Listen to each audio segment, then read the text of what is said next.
અને હવે અપડેટ્સ મળી રહી છે અમરેલી લેટર કાંડમાં, કારણ કે લેટર કાંડને લઈને સતત જે રાજકારણ ચાલી રહ્યું હતું, તપાસનો ધમધમાટ ચાલતો હતો અને તેમાં હવે આગળની તપાસ એસએમસીને સોંપવામાં આવી છે. જી હા, સ્ટેટ મોનિટરિંગ સેલ હવે કરશે અમરેલી લેટર કાંડની તપાસ.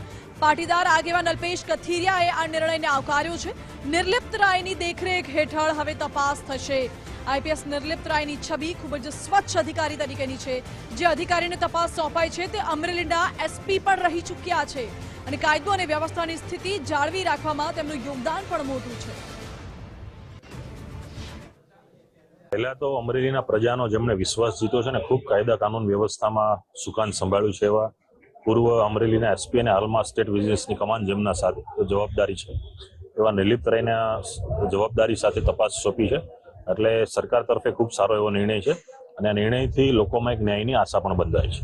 આવી ઘટનાઓ વારંવાર ન દોહરાય માટે પોલીસે જાગૃતતા દાખવવી જોઈએ. કાયદાકીય અને બંધારણીય મર્યાદામાં રહી અને પૂરતા પુરાવાનો અભ્યાસ કરીને કોઈ પણ વ્યક્તિની ધરપકડ થવી જોઈએ અને જ્યારે આવા કેસો હોય એમાં ખૂબ સંયમતાથી નિર્ણય લઈને આગળ વધવું જોઈએ.